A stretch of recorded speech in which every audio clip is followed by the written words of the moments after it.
Inspired by the life of the savvy and ambitious Colombian businesswoman Griselda Blanco comes a new Netflix original limited series. Griselda tells the story of a devoted mother who, with her lethal blend of charm and relentless savagery, creates one of the most powerful cartels in history. Witness Sofia Vergara's captivating transformation into the godmother of the underworld. Griselda, now streaming only on Netflix.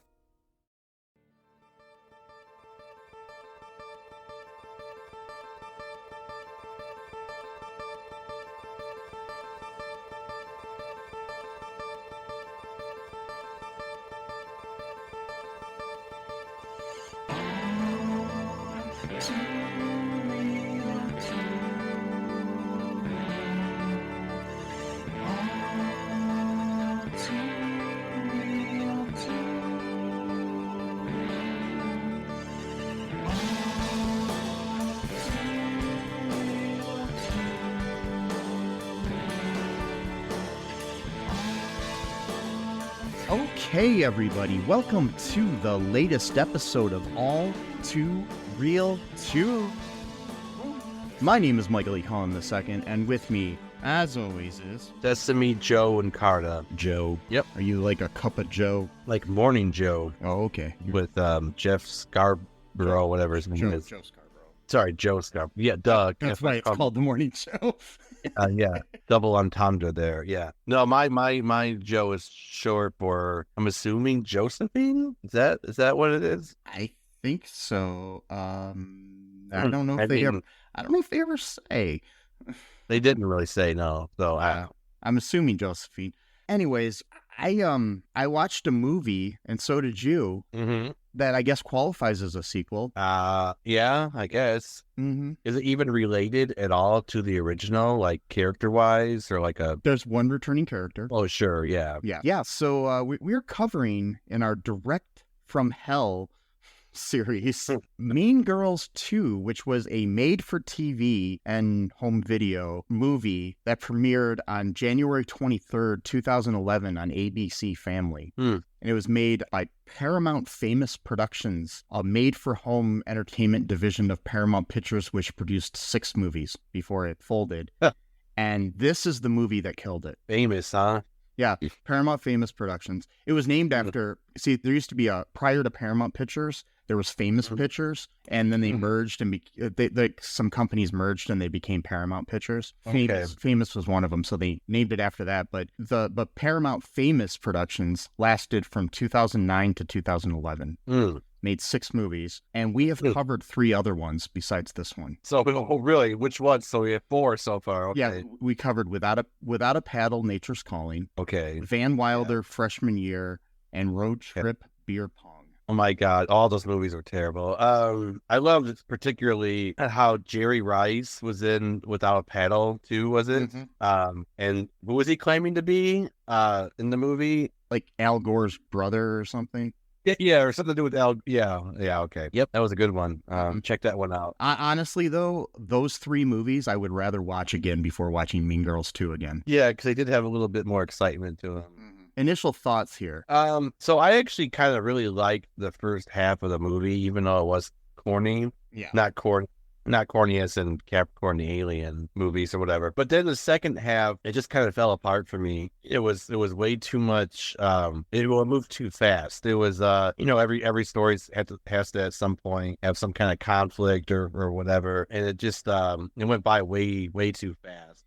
Part of the story. There were things thrown in there that should have been just like left on the cutting room floor. No, but I was actually kind of, liking it. I wouldn't say, I was loving it like, per the McDonald's tagline, but yeah. I was liking it to a degree. Yeah, it really wasn't fetch for me. No, not fetch. Is that coming back now? Is that a new... Fetch is not. Fetch is never going to be a thing. That's a quote from the first movie. I've heard people saying that recently, though. Well, it's because The reason we are covering this, that I decided to choose this film, is because currently the Mean Girls musical movie is out in theaters. It's the #1 film in the country right now as we record this. Yeah, so I figured this would be a good tie-in. I have yet to see that one, but I've heard both good and bad about it. So, but it's doing pretty well at the box office, so that can't be a horrible thing. Yeah, so that might be why Fetch is kind of coming back, I guess. Oh, I see. But yeah, but in the movie, the one in the first movie, the one girl was trying to make Fetch a thing, but it never happened. I could have swear that was in the 80s, though. Wasn't that a slang in the 80s, or am I thinking of a different word? Probably a different word, because I think Fetch was just something for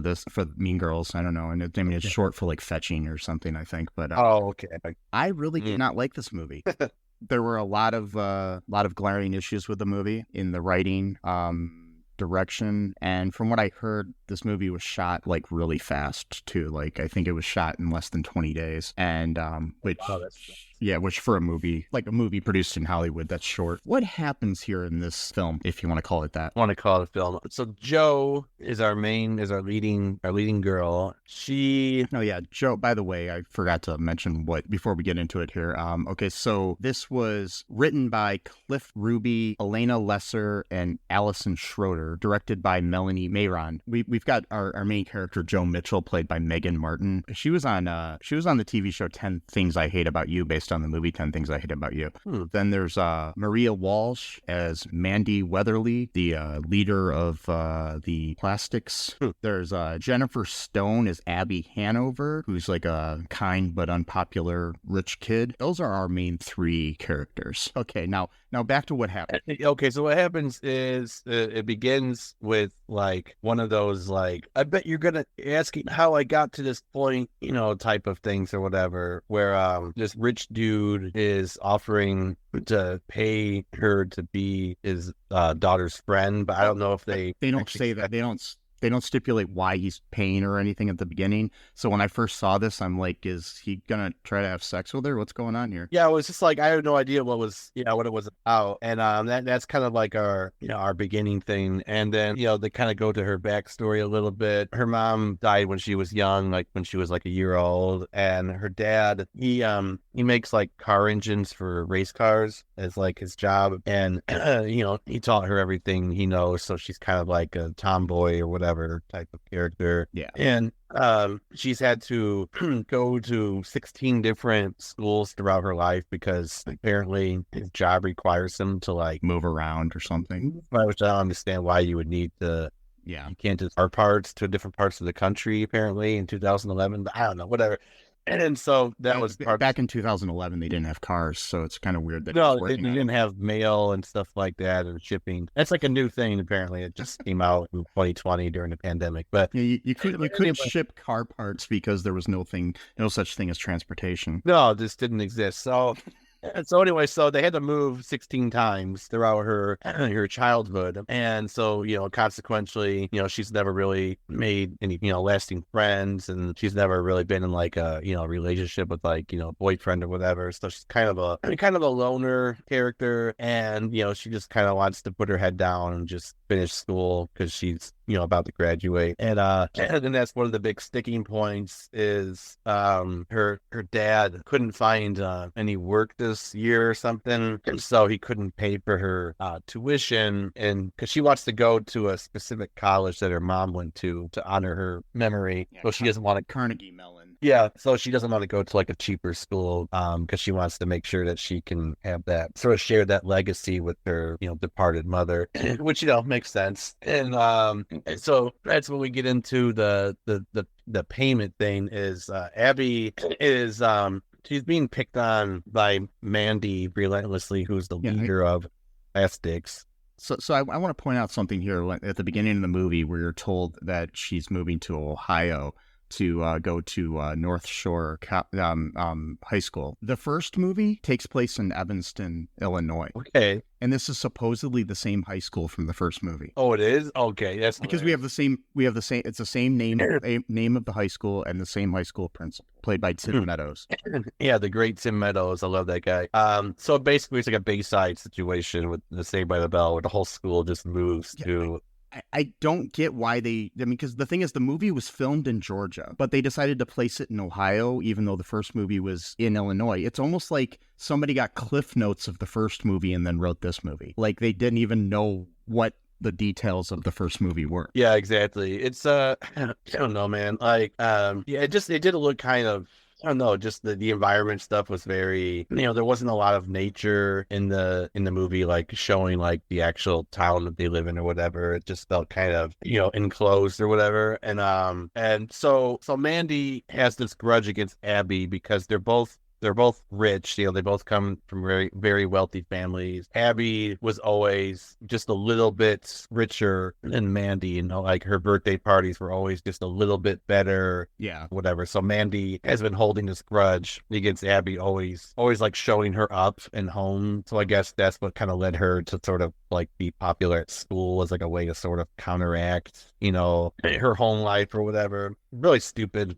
Yeah. Whatever. Kind of a dumb plot, but okay. So, Mandi pretty much torments her at school as leader of the Plastics, which is a great name, apparently. Why would you call yourself the Plastics? It's just weird. I don't know. Like, it's the name that they call themselves in the first movie, too. So I know, but it just sounds like that's something like your enemies would call you, not that you would call yourself. You know what I mean? Or it could be something that maybe, because it's obviously something that's been going on for a long time in that school, because this is years later and there's still Plastics. Maybe it started out as an insult, but the Plastics like embraced it. Yeah, maybe. I don't know. Yeah, so they're the new Plastics or whatever is what they call themselves, I guess. And they've taken on the torch. That's the other thing too. So how is it, excuse me, I'm like coughing here, but how does this work? Is there like does the leader of the former Plastics like pass the torch so they can continue the organization, or do people just claim it on their own? Like, is this like a? It's like a union. There's dues and okay. No, I don't know.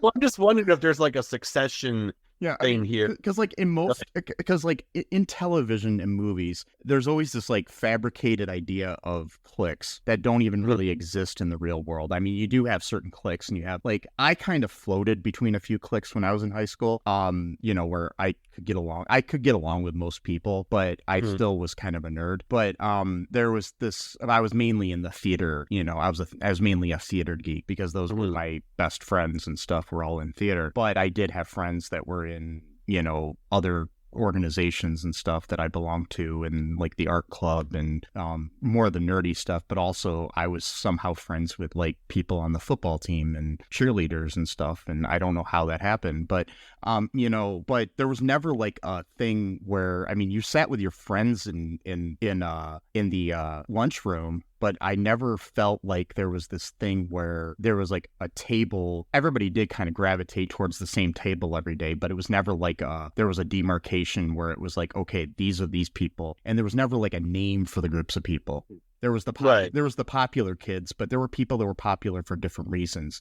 People were popular because they were on the football team, or they were a cheerleader, or there were people that were in, student government that were popular, different things like that. There was never a specific demarcation, in my opinion. And I think that's kind of how it is in most schools, but I could be wrong. Yeah. Maybe there is like a union where you join when you go to a school where, okay, now you're all of a sudden, you're the art club.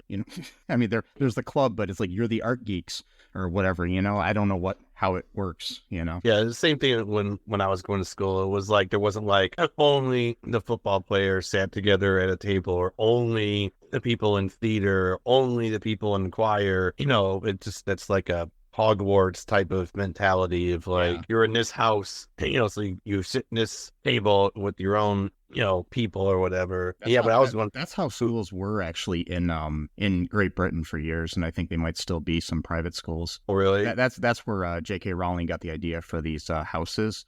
Is because there was actually schools like that in Great Britain that have houses. Like, you would get put into, they didn't have a sorting hat, of course, but they would, get put into like, probably randomly put into different houses. And that's kind of who you spent your time with the 4 years you were in high school. So, wow. Yeah. Well, I guess that's another bad idea, and she inherited. Anyway, okay. Exactly. Yeah. So Mandi torments Abby at one point. Abby, because Mandi's got like this little Chihuahua dog, which is weird. I didn't know you're allowed to take dogs and school, but okay. I'm pretty sure you're not. And there's a lot of things that people do in this school that I'm pretty sure you can't do. But anyways, there's multiple felonies have been committed and all kinds of stuff. And so she's got this little dog in her bag, and dog gets loose and starts begging Abby for some food. So Abby gives her a little something, and I guess the dog throws up in Mandy's bag or something. Yeah. And then this random person just rats on Abby, which I don't know how this person even saw what happened. She's like, she did it, whatever. So then, I don't know. It was stupid. The camera angles and a lot of things in this movie were badly done. But yeah, you just see someone pointing their arm and finger at someone, but you don't even see the person. You just see their arm, and it's like, okay. And so also earlier on too, though, with Mandi, she I don't know if it was the same. No, yeah, it was the same day. She had already like fallen, gotten stuff on her, and then like fell into a trash can or done other things, But she ended up having the stuff trip on her because this guy ran into her who looked like he had to be a teacher because he looked like he was at least in his 30s. But prior to him doing that, he's literally like checking out one of the students. Oh, is he? Yeah, like I watched it. I had to rewind it. Like he's looking at this like girl that walks by, like checking her out, and I'm like, dude, supposed to be a teacher or a student. He had to have been a teacher because he was like balding. Yeah, there you go. I mean, yeah, that was our first felony. So yeah, our first felony from the creepy teacher checking out high school students. Yeah, there you go. I mean, yeah, and so you're introduced to our clique, the Plastics. You got Mandi, obviously, as the leader. You've got Chastity, even though her name does not match her. Yeah, her name. Personality. It was supposed to be funny and ironic. Chastity. Yeah, is a ditzy girl who has a raging libido. It's like... And she's also blonde, and she's also stupid. You get it? Blonde. Yeah. And dumb, you get it? It's funny, right? Because the dumb blonde jokes that have been going around since like 1960s. You get it? You understand? Yeah. Anyway. No, I'm lost. Can you explain that to me? Yeah. Maybe like... Yeah, well, it means draw me a picture or something. I'm joking. Yeah, for some reason they decided that blonde-haired women were stupid. I don't even know who decided on that, like what color of hair made you stupid. Somehow, I don't know how that came to be. Well, when I was born, I had blonde hair. Yeah, I did too. I had practically white blonde hair, like it was very shiny. And now as I got older, it got I became a brunette. Yeah, I mean when I was like born, I wasn't that smart, but I think that might have had something to do with the fact that I was still a baby. But yeah, you're a baby, obviously. Yeah. And at one point, Mandi tells her, I need you to play dumb, to Susan. And she goes, I don't need to play dumb. Yeah. And it's like, ha ha ha. You get it? And it's like, okay, error number one. Because if someone was dumb, why would they even have the knowledge to know that they were dumb? That's not something that happens. Exactly. So that's they were trying to make her like in the first movie, there was this character, Karen, played by Amanda Seyfried, or Seyfried, or however you pronounce it. Who was dumb, and she was blonde as well. But so it was like she was kind of like a rehash of that character, added with the extra like libido type thing, So right. So we got that stereotype going on. And so Joe, and then the other plastic is Holt, who is I forgot her name. Hypochondriac. Yeah, I found it funny that the two sidekicks are Hope and Chastity. Right, you get it. It's funny, right? I don't know. And then names or something. Yeah. It's just so stupid. This movie is now that I think about it, the movie is kind of dumb. I think I liked the first half because I was tired when I was watching it. Well, maybe being tired just kind of made it entertaining to me, I guess, to some degree. Yeah. But so we get Joe. Joe's showing up the first day of school already. There's like some intrigue to her because she's wearing a leather jacket.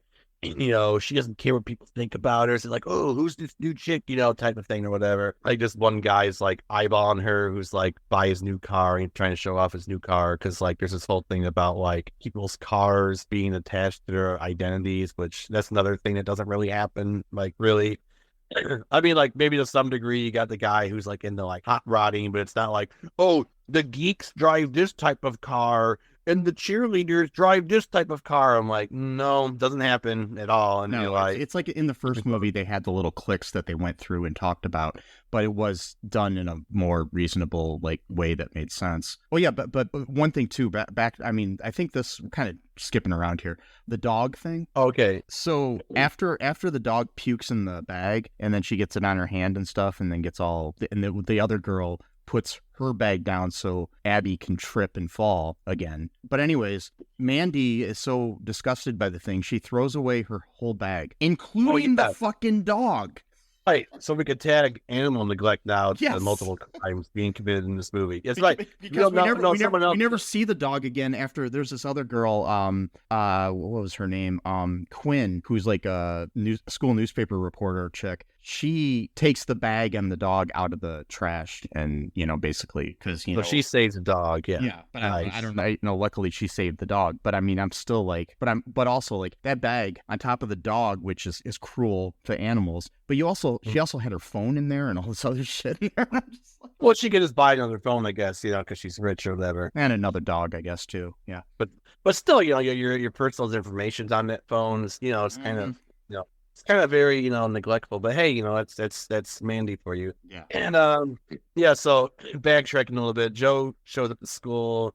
She takes shop class, because she's like tomboy, right? She takes shop, And of course, the teacher's like, "What? A girl in our shop class? Oh, you must be there for home ec, or whatever type of thing." It's just like so, like just tired tropes, that you see in like all these TV shows and movies. And then she's like, "As much as I appreciate that sexism, I'm actually here for shop or whatever, Yeah. And so, she sits next to this guy who's like, apparently really handsome, and she's like, it's lost in his eyes or whatever. But then he opens his mouth and says something sexist, so then it kind of ruins the moment for her where he's like, "Oh, you could decorate the treehouse that we're making or whatever." And she's like, the acting's so terrible. No offense to her. Like, again, this was filmed in 20 days, right? So yeah. But she's like, "Thanks, but actually, I'll work." It's just the way she said it. It was like, I'll work the dove joints or something, whatever. Yeah, it was just so cringy. But again, 20 days, it's not her fault. It's very limited time to get every line right. I'm actually even more impressed now that I know it only took 20 days to film this. So I'm actually kind of impressed that it actually turned out, the way it even did, because that's really not to make an hour and a half film, well, what approximates as a film. But so Jo, without even trying, starts kind of becoming popular just by like being aloof and stuff like that, and that really pisses off Mandi. So Mandi at first wants to kind of recruit her, to be in the plastics, because she wants to like have full control or whatever of her clique. And Jo kind of snubs her a little bit, and then Mandi's like, "Oh, actually that wasn't a question, like I'm telling you." And it's like, no, you're not like an authority figure. Like you can't just decide. It's so funny how in a lot of the movies we watch, the kids seem to rule the world. Yeah, that's the other weird thing too. Like Tim Meadows always seems like he's powerless, and he's the freaking principal of the school. Mm-hmm. That's the other thing too.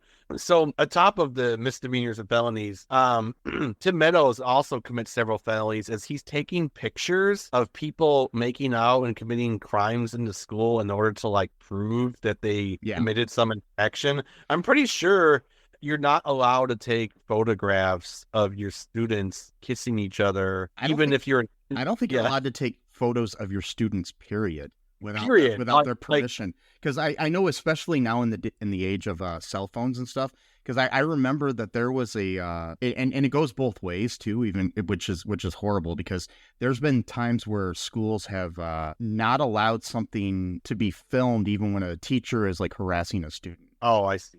But it's also goes the other way too, where like a student is harassing the teacher and the teacher's not allowed to film it. Right. So either way, I mean, it's bad. I mean, harassment's bad either way. So it's just like, at one point, Mandi has Chastity make out with some guy for some reason. I don't remember why. And then she has her do this several times throughout the movie. She basically just pimps out her friend or acolyte, to just like, seduce random students throughout the entire movie, which is kind of, cruel in a lot of ways. But then Tim Meadows is sitting there even creepier because they're below and he's like on top of the stair and he's taking pictures from on top of the, and yeah.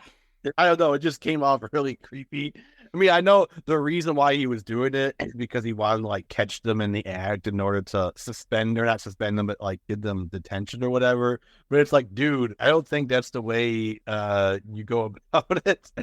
Even in 2011, I mean, I know a lot's have changed in the past 13 years, but I think even in 2011, that was kind of like, maybe not do that, and so lots of weird stuff like that. I mean, like, destruction of property is featured here. I mean, like a multiple $1,000 car is completely destroyed.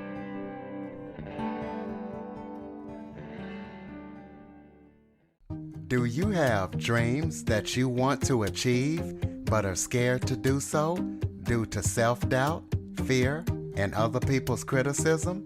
I have just what you need. You need a dose of the Living the Dream with Curveball podcast, where I interview guests that will motivate and inspire you to stop at nothing to achieve your dreams. And always remember, if you believe, you can achieve.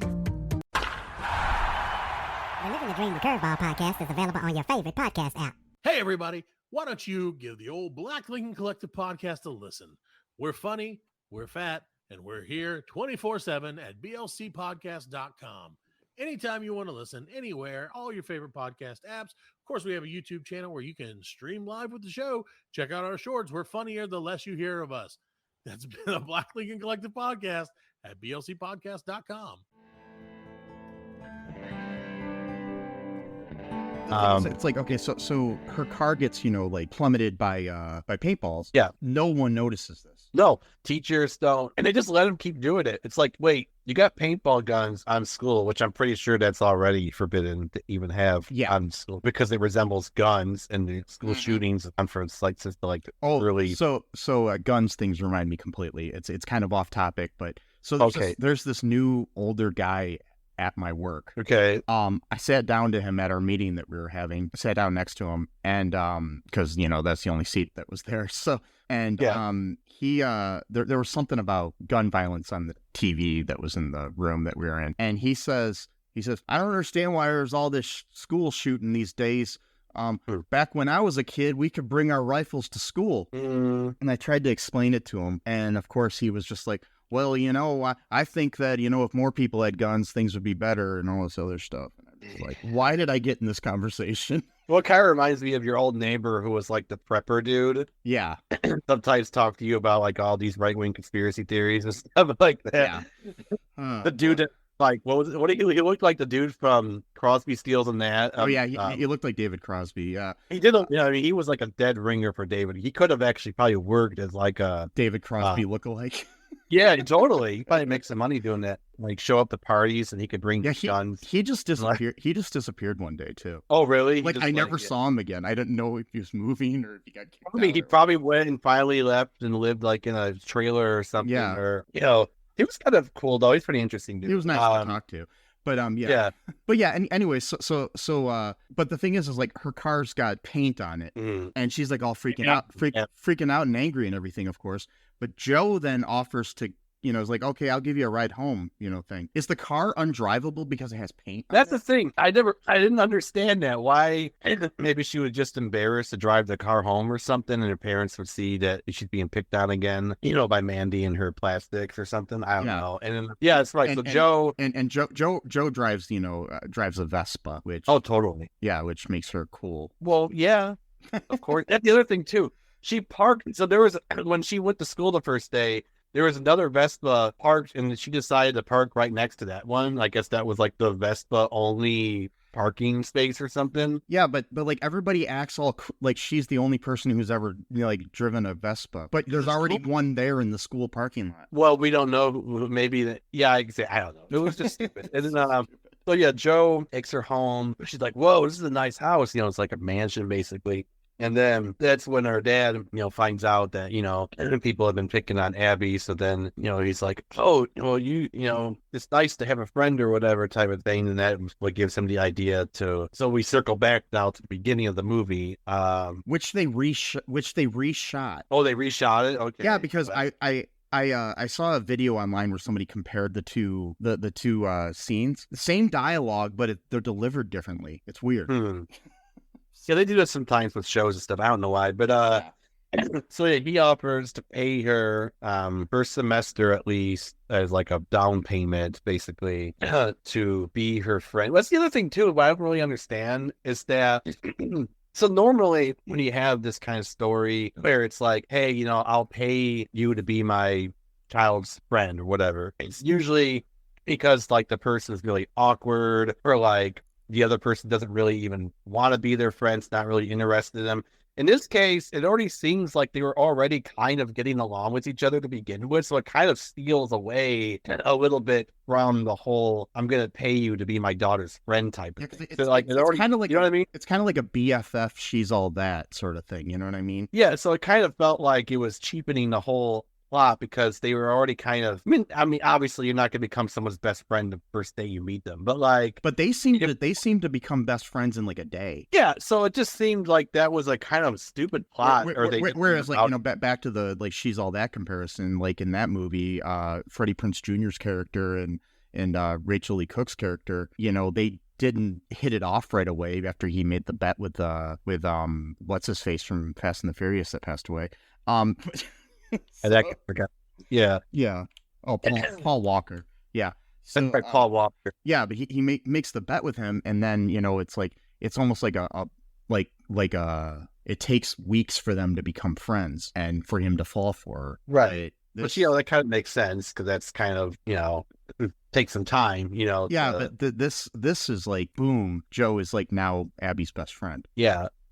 And for real, not just because of the money. Yeah. And then because at one point she tries to give the money back to her dad and he like refuses, like, I'm just gonna give it back to you anyway or whatever, that's later on in the story. But and so I know we're kind of skipping around here a little bit, but some kind of blanket a little bit about a lot of stuff that happened. Yeah, so basically in this scene where they're at the house though too, we also established the fact that Abby's really into art. Because she drops her sketchbook. And that's what brings Joe to go back to the door to give it back to the parents or whatever. And anyways, and then we have the whole situation. And yeah, Abby's dad is like a Ron Popeil sort of guy, like a or a Billy Mays or something, like where he sells stuff on TV.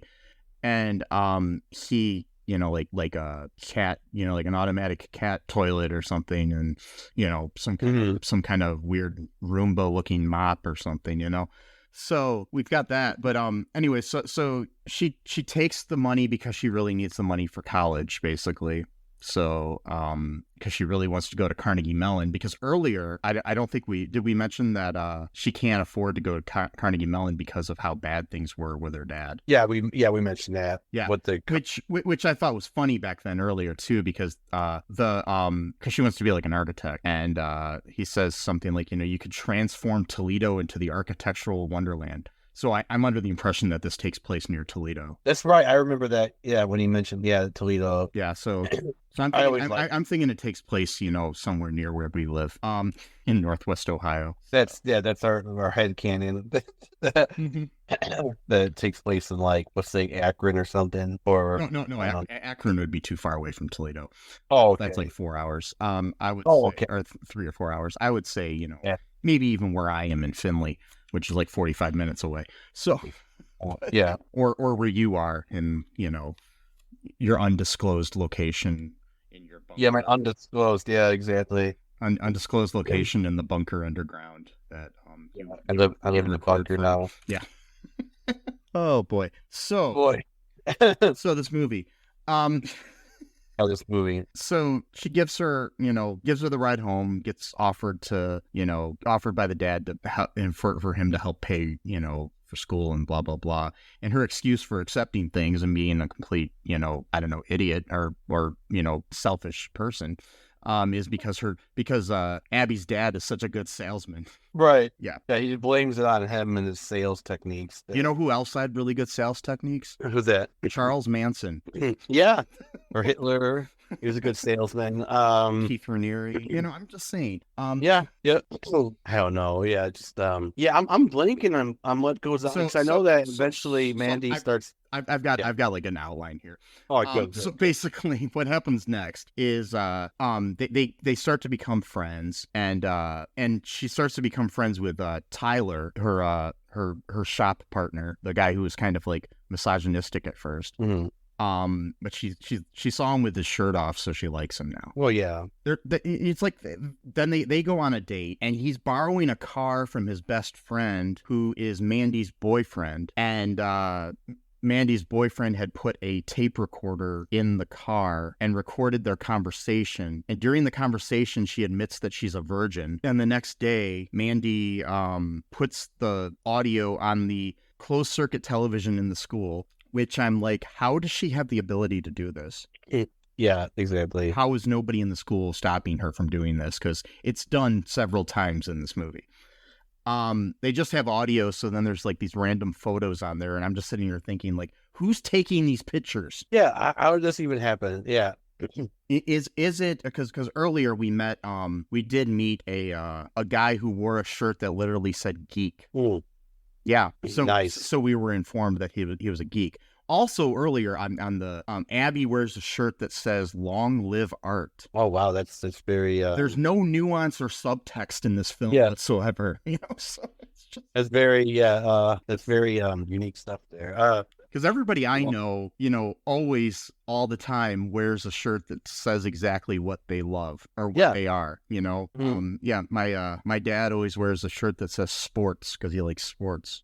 Yeah, sports. Exactly. Yeah. This one kid, though, had a shirt that was supposed to have like a pun or a joke on it. He has a crush on Abby. I forgot what his shirt said. Yeah, that's the guy. That's the same guy with the geek shirt. And then later on, he has like a Schrodinger's cat shirt. That's right. Yeah. Yeah. Which Abby gets the joke of. So, and that is Elliot or something is his name. Yeah, I think he's like a smart dude or whatever. Yeah. So, anyways, we've got the whole thing where that is blown up, and the whole school finds out that Joe is a virgin, which I guess is a bad thing. Yeah, it was like this, like there's like the hugest, like the biggest insult ever. Like, it's like, okay, she's 18 years old and she's a virgin. Like, okay, like, and even back then and to a point now, it's still like it's sexist in a way, but it's also considered a good thing for a girl to be a virgin. Mm-hmm. I could understand the story if it was a guy. Yeah, because we've always had the thing like the whole American Pie movies are all about guys trying to lose their virginity and stuff. Yeah, exactly. Yeah. By the end, yeah. And that wasn't a decade before this, but still, it's like Mm-hmm. But anywho. Yep. We get to a point there where she thinks that Tyler had set her up, but and gets all mad at him. But then she finds out. She says to Tyler and Mandi that I hope you're happy together, like thinking that they're going to be a couple or something.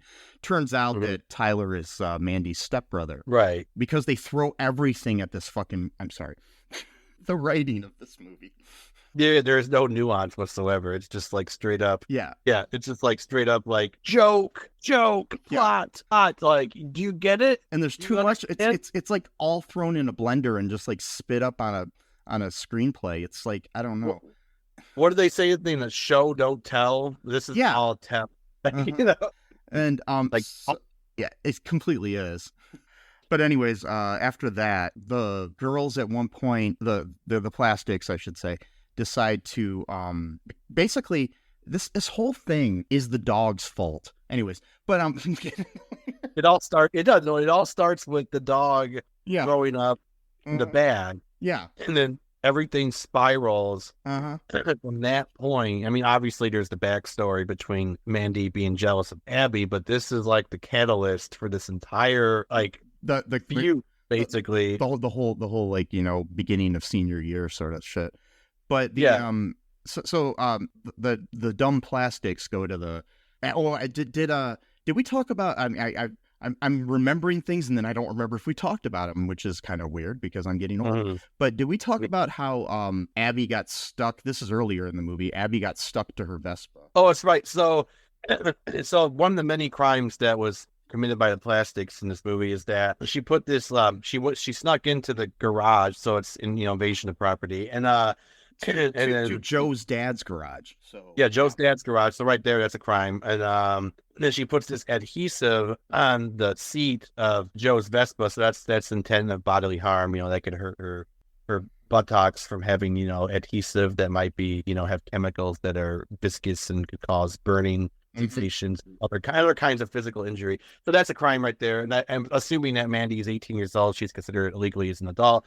And so, she could face, either prison sentence or some kind of fines or misdemeanor, whatever. And then, so Joe, in one of the greatest scenes of cinematic history, she goes, whoa, and then falls down as she tries to, get off her seat.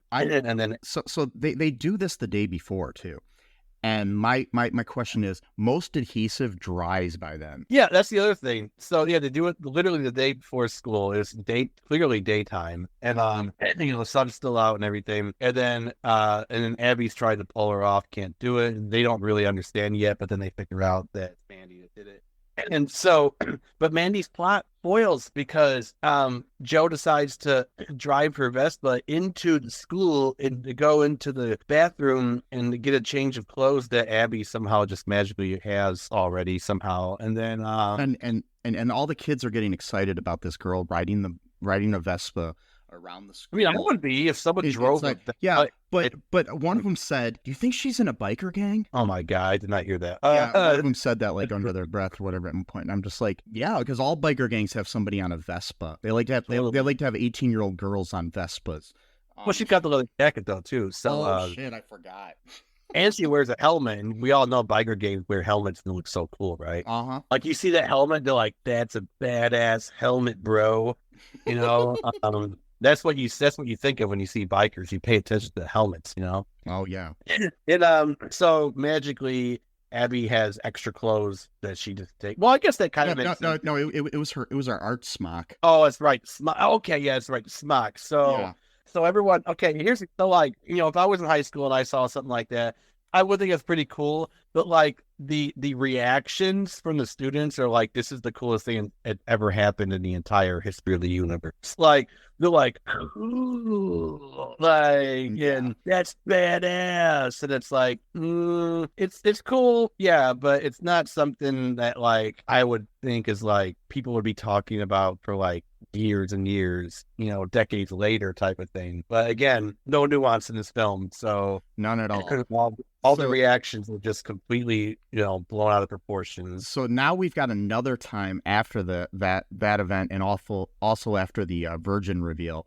We've got the Plastics going back to the scene of the crime that they went to before to commit another crime. Right. Yeah. Well, yeah. But before that, though, Joe wears the smock, and everyone thinks it's cool. So everyone starts wearing those kind of clothes. So she's like basically a fashion trender now, a tastemaker, if you will, and isn't that what they call it? I don't know. Oh yeah. She was the belle of the ball. She was. Yeah, she's a taste. I don't know. And then it kind of reminds me. I only heard that phrase once during an episode of Community, and Jeff Winger is living in his car because he can't afford his condo anymore. Yeah. And they're like, he's like, did you even shower today? He's like, I am what they call in industry a tastemaker. And it's like, it looks like you forgot shaving one side of your face. And he's like, and next week, so will Gwen Stefani. Like Gwen Stefani grows beards. Like what? Yes, she does. Yeah, because she's just a girl. And and everything is BANA and that's yeah. So anyways, we got them going back to the scene of the crime later, and they put like this generic sweet and low stuff in in the engine using a funnel, and coffee in the engine of the dad's car, the engine that he's building for the NASCAR. Mm-hmm. Yeah. And so of course that is another crime, damage of property. Mm-hmm. Yeah, and several $1,000s worth of property. Oh yeah. Mm-hmm. But that's okay. And they kind of get away with it, but it upsets Jo, of course, so she gets all red and wants to commit revenge and stuff, and because it's like, you can fuck with me but you can't fuck with my dad. Yeah, that's what she should have said and would have made the movie better. It would have been made it, but it was like an ABC family, so but say F, don't F with my dad, bro. F is not for family, F is for fuck. Anyway, so, yeah, you could say that. Yeah, I know. They they try to she tries to get revenge. There's like this party that Mandi has every year for her birthday. It's an invite only party. And, well, of course. And nobody dares have a party the same night. But no. But Joe's idea is that, okay, we're gonna have one, Abby, at your place, which is right across the street. Mm-hmm. Abby's mom comes in when they're there, and the girl's like, oh, we're all ready for the party, and they're wearing kind of like normal clothing, and then all of a sudden it's like, oh no, you're not. You gotta wear these dresses, and we have like a mini she's all that makeover. Right, like, hey, Joe, it's time for you to wear something feminine for the first time in your life, type of thing. Yeah, gonna have I think her mom even says, like, you're not gonna have this body forever, you might as well show it off. And it's like, okay, like, what if she doesn't want to do that? And then it's like, why are you objectifying your friend's teenage friend, your daughter's teenage friend? I mean, all this typical mom shit. No, not really typical mom shit, but well, my mom always used to say that to my friends, Yeah. You're not going to have this body forever, bro, or whatever. Yeah, she'd like, you're not going to have this body forever. And then, my friend Jeremiah was like, what? No, anyways. So before this, though, so during this time, is this happened before or after? I think it might have been after. I mean, so Joe has been collecting a group of friends who were kind of glad that she was a virgin, type of thing. So she's kind of building up like a clique of her own a little. And they're all at the party and stuff. So I think after this is kind of what solidifies her kind of having her own. So basically, what happens during the party? I forgot. I know it's something to do with pizza. So basically, everybody goes to Abby's party. Nobody goes to Mandi's. And Mandi, of course, is pissed off at this. So she talks to Hope, who has Ipecac for her that makes her throw up when she needs to or something. I don't know, Yeah, why would you need to throw up? But well, I guess sometimes, if there's something stuck in you, but I don't know. I don't know why. I don't know why you would have a prescription for Ipecac, but I don't know. I'm not a doctor. Right. So they put the Ipecac on the pizza that's being delivered to the party. Joe sees Hope paying off the pizza guy, so she knows something's up, and she thinks the pizza smells funny, so she tells everybody not to eat it. And then luckily that was averted. And so we're at the party outside, and the weirdest thing ever is Elliot's dancing with a plant. Yeah, our tech savvy guy Elliot, he's dancing with a plant. I just thought that was weird.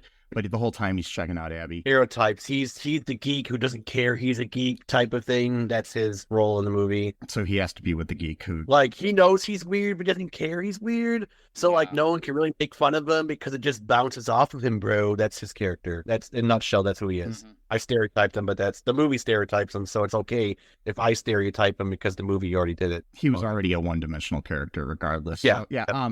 So then, anyways, Mandi and her little clique and her boyfriend come over to the party, and they're expecting to see everybody throwing up because of the Ipecac. I like saying that word, Ipecac. Anyway, so Ipecac, yeah. Nick, the boyfriend or whatever, I think it's Nick. Nick. He's there, but he's hungry, so Joe gives him a piece of the pizza out of the trash. Oh, trash pizza. Yeah, and Mandi is all pissed off.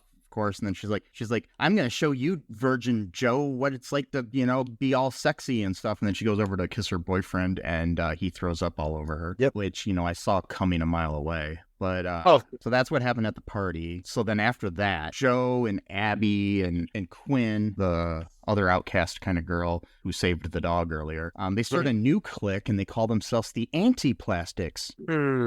Yeah, great name. And then they play a series of pranks on Chastity and Hope to try to break up the plastics, which include taking pictures of... basically telling the principal where Chastity makes out with all the dudes, and then that's when Tim Meadows commits his crimes of taking pictures of kids. And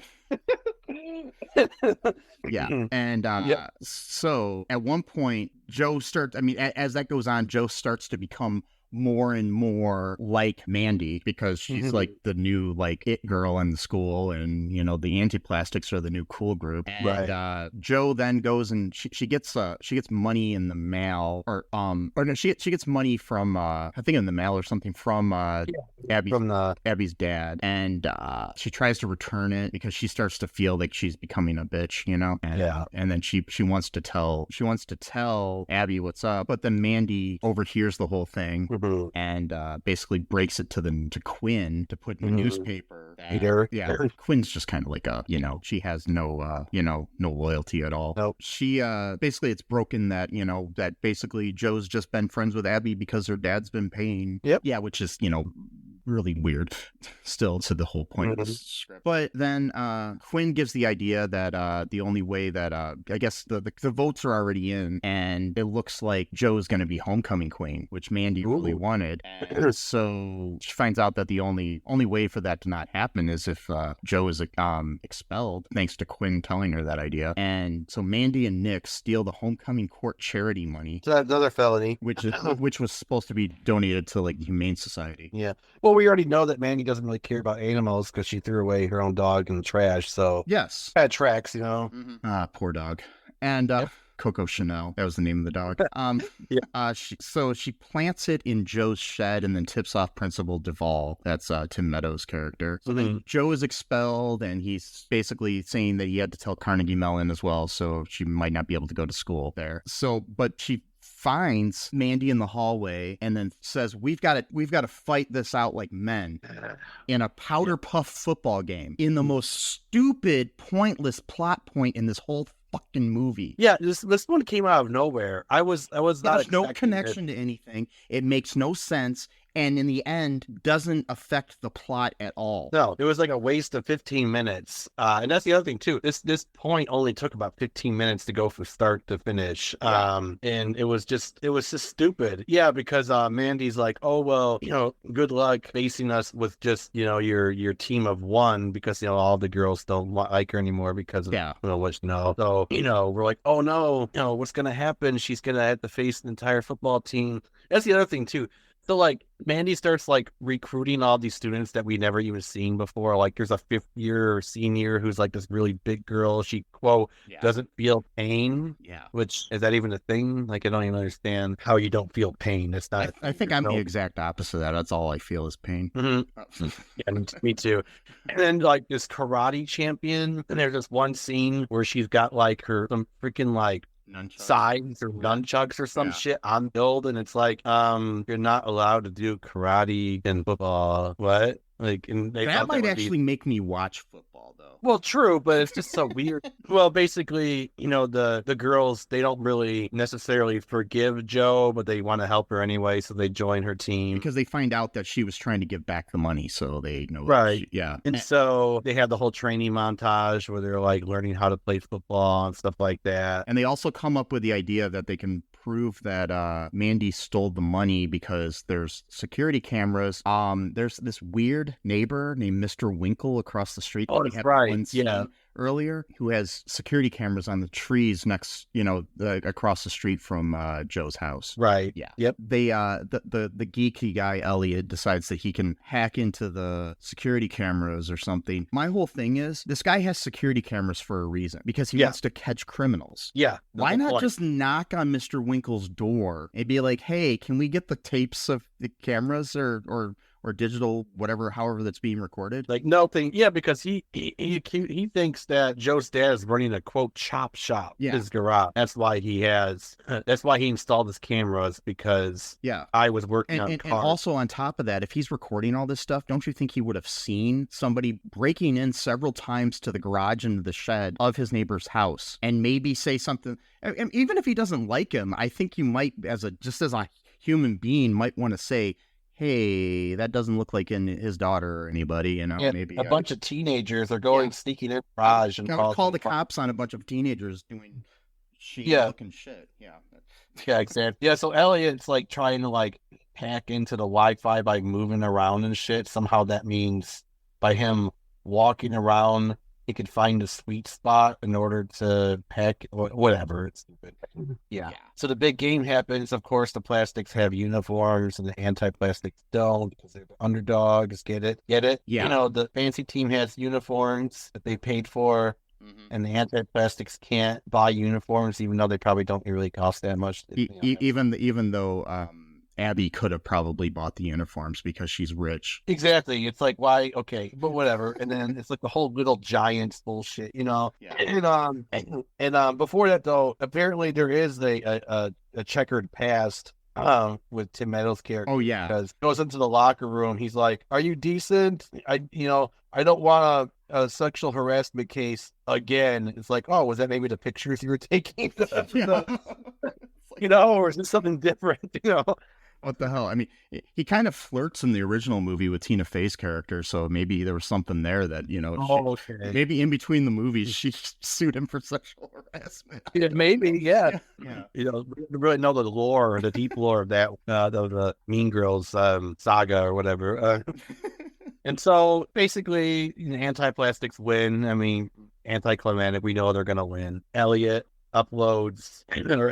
sends the link to everyone's phones, which somehow he has everyone's phone number. So that's the way I never understood about show. Like even with in Stargirl, when they uploaded like the nude pictures that what was her name? I can't remember, but yeah, still they like went to every student in the school. Even a teacher, like how did they have everyone's phone number that went to school? That's the other crime right there too, because I think she was underage when she took those photos, so they're basically sharing child to everyone's school. So anyway, no matter. And that, and then I mean, it's like that in everything. It's like somehow like even if it's shared on social media, somehow everybody in the world gets it at the same time. Mm-hmm. Like if there's a story, like there's been times where like somebody will share me a news story, and then somebody else will share me the news story 3 hours later. They didn't all read it at the same time. You know what I mean? It's just... No. Yolanda. That was her name. Yolanda. Yeah. That's from Stargirl. Okay. Yeah. And Nick, the video shows Nick putting the money.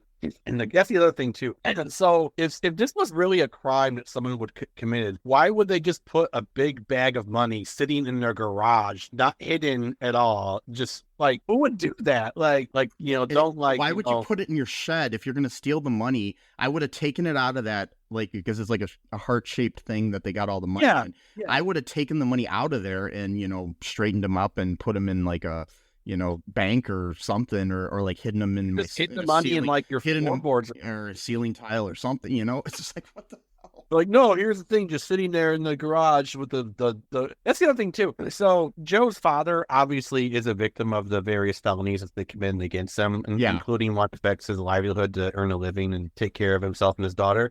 And but he just leaves his garage door open like all day long, every day. It's like maybe, and then he just leaves. And it's like, maybe it's not the smartest idea to have like huge, expensive car parts just laying around, in your garage. You're gone. Things are really safe there in this fictional Ohio town that used to be in Illinois. Evidently not, because multiple crimes have been on that same property for like 3 crimes in like a span of like a few months maybe. But Nick gets arrested. Mandi does too, obviously, because and the cops are right there. That's right. They show up. They're right there. They're at the football game.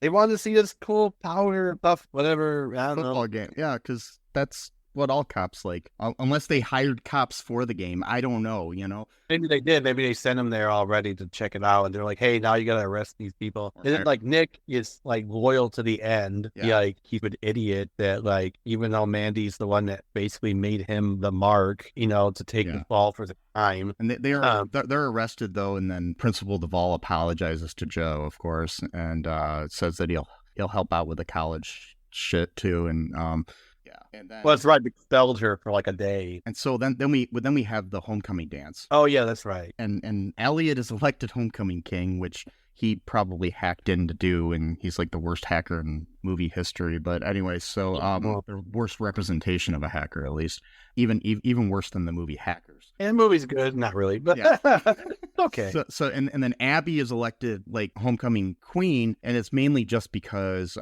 Joe dropped out of the race, I guess. She didn't want to be involved anymore. Yeah. Yeah, they're crowned king and queen, and then Joe and Tyler end up kissing, so I guess they're back together. Yay! And then at the end, they're packing up for college, and we learn that Tyler is going to Penn State, and that Joe and Abby are both going to be going to Carnegie Mellon together, and that Joe was able to pay for it because of her birdhouse idea or something that Abby's dad was able to sell. Oh yeah, that would make no sense at all. So basically, Abby's dad essentially did a solid for her and made her rich, which is kind of cool. I wish I had like a friend's dad who was like really rich and basically just like took one of my ideas and then made a bunch of money and then gave me the money for it, or at least part of the money for it. I'd be like, awesome, thank you, dude. That was like, you didn't really need to do that, but appreciate it. Now I'm wealthy for the rest of my life. Cool. Well, it's like the asshole who started Subway. Yeah. Well, yeah, kind of, yeah. There was a doctor friend of his dad or something that gave him some money to start it up, and basically like the angel investor or whatever. Yeah. But it was only like $1,000 that started that whole company, though. So I can imagine that back in the day. But yeah, before that though, after they were arrested, Nick and Mandi had to like do community service, so they didn't actually go to jail or whatever. So because they do the whole like what happened to blah blah blah. Hope got over her hypochondria, but then immediately went back in. Someone sneezed on her and gave her, was it mono? Not mono. It was what was it? Someone sneezed on her and it gave her some other illness. It wasn't mono. Was the reason why she initially became a hypochondria. And then who cares? Oh yeah. Earlier too though, and Chastity became, because she found out her name, she became like chaste. Oh really? Is that what happened? That's what they said. She found out the meaning. Oh, okay. She found out the meaning of her name, so she became chaste. Oh my god, I must have missed that part. Wow. Yeah. Also, at one point though, before that, I can't remember when it was. When Elliot was named Homecoming King, I think Joe said he really is gonna rig a presidential election one day. Whoa. And then. So my thoughts on this whole thing are that, okay, so I think whatever Hope actually caught was COVID. And in 2011. Yeah, she was the first case. And it took years for it to spread. And then the 2020 election, the MAGA people were right, and Elliot rigged it for Biden to win. Yeah, Elliot was a Biden supporter, and he's like, cannot survive another Trump's presidency. I know what I'm doing is immoral, but it's the ends justify the means. I must do this. He has like this huge like struggle of conscience where he's like, I know what I'm doing is wrong, but this must be done type of thing. Yes. And like Abby's like, no. Don't do it, because her parents probably Republicans, being super rich and stuff, like lower taxes and stuff like that. So she had kind of like on the fence because of her upbringing and being rich and everything. But she's like, you can't do it. We know Trump's bad. And Elliot's like, you're right. Because at this point they're married. It's 9 years later, whenever Elliot probably gets a security job. Abby's probably like, some kind of art gallery or whatever. And he's like, you're right, honey. Let's go to bed or whatever. So then, they go to sleep. And then like Elliot like pretends that he's like asleep. And then he waits to make sure that she's sleeping. Like he could kind of hear like, the faint sound of snoring from like his beautiful wife. And he's like, he gets up and goes into like the living room, turns up, opens his laptop, and he's like kind of stares at it for a moment, and he's like, yeah, maybe I shouldn't do this, but then like he sees Trump like speaking like on TV, and he's like, his rhetoric is too much, like I can't let this happen. So then he hits the button, because of course with hackers you just like type in a bunch of random code and you hit a button, and then that like causes everything you need to happen. He kind of sighs and he closes his laptop and he goes to bed, and then like the next day it's like Biden wins the election, or actually it was like 3 days later is when they finally called it. And then so Elliot is now what caused all these problems. Go Trump 2024. No, not right. No, do not say that. No. And everything you just said would have been a better movie than the one we watched. Oh, it would have been. It was so much better. So, anyways, when you start writing movies instead of just coming up with ideas, you need to actually start. I mean, I'm saying it to myself because I didn't write any. Write them all down. We'll work them out. I mean, I've written a couple screenplays now. So, anyways, if anybody wants to fund any of our screenplays, please send me a message at mike@cullenpark.com. Or go to cullenpark.com. There's a donate button on there. You can donate to my you can donate to my PayPal, and we'll take care of it. Yeah. So but anywho, I do have a screenplay finished. If anybody is actually an investor that's listening to this and wants to invest, I have a feature-length screenplay finished that I really want to produce. If you want more details, again, that's mike@cullenpark.com. For any other final thoughts on the greatest sequel ever made? No, I think I'm good, actually. Okay, so yeah, we're running long here, folks, so I'm going to wrap this up then. I have nothing else to say, except for be sure to check out our TeePublic, our Patreon. Those are good ways to help support the show. Check out cullenpark.com, and you can donate to us there, too. Also, check out all2real2.com for everything. You can find this podcast anywhere you find podcasts, which everybody always says that, and I don't understand that. Because, of course, you can find this podcast anywhere you can find podcasts. Yeah. Well, whatever. Yeah. But it's true. And, go share the show. Give us a 5-star review on Apple Podcasts or anywhere that you can review the podcast, because that's the best way to support the show for free. That or sharing the show with your friends and family on social media. But the means. Until next time, folks, just remember that I love you. Coco Chanel, the dog, loves you. Mm-hmm. And Sesame loves you. And until next, and Abby loves you. And until next time, bye-bye. Thanks for listening to All Too Real 2 podcast, a Cullen Park production. Produced and edited by Michael E. Cullen II. Music by Matthew Hawes. Subscribe and share the show. Visit us at cullenpark.com.